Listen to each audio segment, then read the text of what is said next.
आइए आज आप सब सुनेंगे निर्जला एकादशी व्रत की कथा।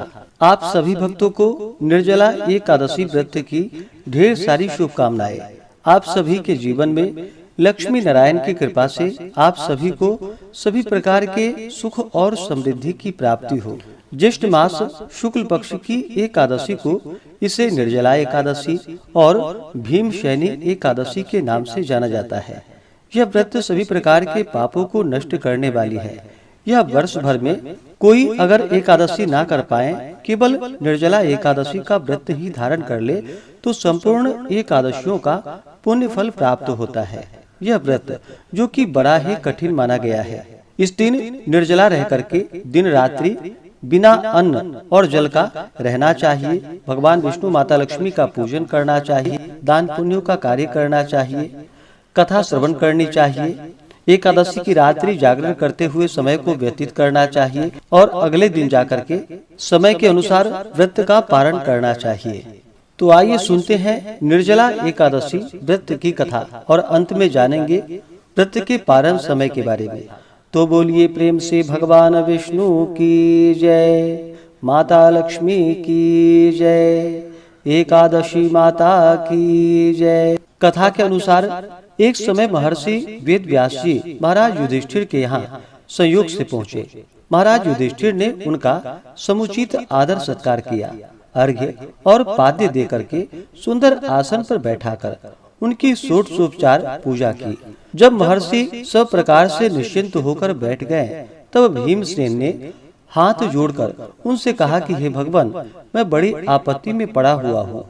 दया करके आप मुझको इस आपत्ति से बचाइए। भीमसेन के ऐसे वचन को सुनकर महर्षि व्यास जी ने हंसते हुए पूछा, क्या बात है भीम, निसंकोच मुझसे कहो।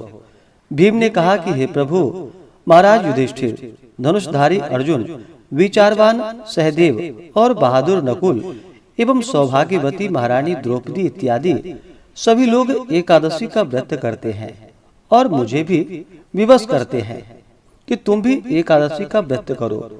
महाराज, आप तो जानते ही हैं कि भीमसेन का जीवन अन्न पर ही आश्रित है। एक दिन भोजन न करने की बात तो अत्यंत दुष्कर है। एक क्षण भी बिना खाए नहीं रह सकता। तब आप ही बतलाइए कि किस प्रकार यह मेरा धर्म संकट दूर हो। भीमसेन के ऐसे वचन को सुनकर व्यास जी ने कहा, मानव धर्म की संपूर्ण कथा तो मैं तुमको सुना चुका हूँ। साथ ही वैदिक धर्म की कथा तुम्हें समुचित रूप से सुनाई है और यह भी बतलाया है और समझाया है कि कली काल में वे समस्त धर्म कार्य करना असंभव नहीं तो कठिन और दुष्कर तो जरूर है। अस्तु मानव जीवन के कल्याण के निमित्त मास मास की कृष्ण पक्ष एवं शुक्ल पक्ष की एकादशियों का व्रत अवश्य ही करना चाहिए। बिना इन व्रतों को धारण किए प्राणी मात्र का कल्याण नहीं होता। महर्षि व्यास के ऐसे वचन को सुनकर भीमसेन अपनी धर्म भीरुता के कारण बेत के समान कांपने लगे और अत्यंत ही भयभीत होकर बोले कि हे प्रभु, यह तो ठीक है, परंतु व्रत का रखना और भूखा रहना तो मुझे मृत्यु से बढ़कर है, सो भी हर महीने में 2 बार। हे भगवान, अब आप कोई ऐसा व्रत बतलाइए कि जिससे ज्यों त्यों कर एक दिन भूखा रहकर ही मैं पापों से मुक्त हो जाऊं। भीमसेन के ऐसे वचन को सुनकर महर्षि व्यास जी ने कहा कि अच्छी बात है, मैं तुम्हें व्रत बतलाता हूँ, उसको करो। इस एक ही व्रत का पुण्य फल मास मास की समस्त एकादशियों से बढ़कर होगा। महर्षि के ऐसे वचन को सुनकर भीमसेन प्रसन्न हो गए और हाथ जोड़कर कहा कि हे प्रभु, कहिए और शीघ्र कहिए कि वह कौन सा व्रत है। महर्षि ने कहा कि व्रत ज्येष्ठ मास के शुक्ल पक्ष की निर्जला एकादशी का है। तुम श्रद्धा भक्ति सहित 10वीं को सोते समय भगवान को प्रणाम कर उनकी मानसिक पूजा करो। हाथ जोड़कर अपने मन में इस प्रकार संकल्प करो कि हे प्रभु, कल मैं ज्येष्ठ मास के शुक्ल पक्ष की निर्जला एकादशी का व्रत करूंगा। मुझे शक्ति दो कि मैं अपने व्रत को पूर्ण कर सकूं। इस प्रकार प्रार्थना करके सो जाओ। दूसरे दिन निर्जला एकादशी का दिन होगा। बिना खाए पिए निराहार और निर्जल रहो। यहाँ तक कि आचमन इत्यादि में भी जल ग्रहण न करो। इस व्रत के प्रभाव से स्त्री हो अथवा पुरुष सभी के मंदराचल जैसे भीषण और महान पाप भी अवश्य ही नष्ट हो जाते हैं। इस व्रत में गोदान का बड़ा महत्व है, अर्थात गोदान अवश्य करना चाहिए। यदि कोई गोदान देने की सामर्थ्य न रखता हो, उसे तांबा, पीतल या मिट्टी का पानी भरा हुआ घड़ा, उसमें थोड़ा सोना छोड़कर और उसे नवीन वस्त्र में लपेट ब्राह्मण को श्रद्धा और भक्ति पूर्वक दान करना चाहिए।